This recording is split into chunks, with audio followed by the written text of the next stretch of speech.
Hello friends, இன்றைக்கி நம்ம கேழ்வரகு வச்சு ஒரு உருண்டை பண்ண போகிறோம். வாங்க எப்படி செய்யணுங்கிறத பார்த்துடலாம். அதுக்கு இது போல் 1½ கப் அளவுக்கு கேழ்வரகு மாவு எடுத்துகிட்டு அதில் கொஞ்சமாக அந்த மாவுக்கு தேவையான அளவுக்கு சால்ட் சேர்த்துட்டு நம்ம புட்டு மாவு பதத்துக்கு பிசைகிற மாதிரி கொஞ்சம் கொஞ்சமாக தண்ணி சேர்த்து இதை நல்லா பிசைஞ்சு எடுத்துக்கோங்க. ஆல்ரெடி நம்மளோட சேனலில் எண்ணெய் எதுவும் சேர்க்காமல் ஈவினிங் ஸ்நாக்ஸ் வந்து கிட்ஸுக்காக பார்த்துட்ருக்கோம். நீங்கள் கண்டிப்பாக அதில் செக் பண்ணி பாருங்கள். எல்லாமே ரொம்ப ஹெல்தி அண்ட் டேஸ்டியான ரெசிபீஸ் தான். இப்போ பார்த்தீங்கன்னாக்கா நம்மளோட புட்டு மாவு இது போல் நல்லா பிசைஞ்சாச்சு. இது போல் கையில் பிடிச்சா இந்த மாதிரி பிடிக்கிற அளவுக்கு பிசைஞ்சு எடுத்துக்கோங்க. இப்போ இது போல் பிசைஞ்ச புட்டு மாவை ஒரு இட்லி பாத்திரத்தில் இது போல் துணி சேர்த்துட்டு நம்ம பிசைஞ்சு வச்சுருக்க அந்த புட்டு மாவு இது மேலே போட போகிறோம். போட்டுட்டு இதை நல்லா இது போல் மூடி வச்சுக்கோங்க. இப்போ இன்னும் டேஸ்ட் அண்ட் ஹெல்திக்காக நம்ம இதில் வேர்க்கடலை வறுத்து வச்சது அதுவும் வெள்ளை எள்ளு சேர்த்து நல்லா கொரப்பாக அரைச்சி எடுத்துக்க போகிறோம். இந்த பக்கம் நம்ம தேங்காவை கட் பண்ணி எடுத்து வச்சுக்கலாம். இப்போ பார்த்திங்கனாக்கா இந்த அளவுக்கு கொரப்பாக அரைச்சி எடுத்துக்கோங்க. நம்மளோட இட்லி பாத்திரத்துலேருந்து இது போல் ஆவியெல்லாம் வந்துடும். அப்படின்னா நம்ம வச்சுருக்க அந்த கேழ்வரகு மாவு நல்லா வெந்துருச்சுன்னு அர்த்தம்.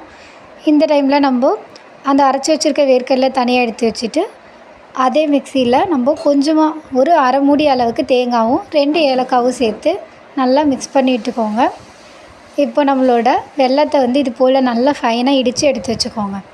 நம்மளோட கேழ்வரகு ஆல்ரெடி நல்லா வெந்துருச்சு. அந்த கேழ்வரகு மாவு எடுத்துகிட்டு அதில் இடித்து வச்சுருக்க வெல்லமும் நம்ம அரைச்சி வச்சுருக்க வேர்க்கடலையும் வெள்ளை எள்ளும் சேர்த்துக்கலாம். அதுக்கு அடுத்த லேயராக நம்ம அரைச்சி வச்சுருக்க தேங்காயும் ஏலக்காவும் சேர்த்துக்கலாம். அவ்வளோதான். இப்போ இது எல்லாத்தையும் சேர்த்துட்டு கொஞ்சம் கையில் நல்லா மிக்ஸ் பண்ணி விட்டுக்கோங்க.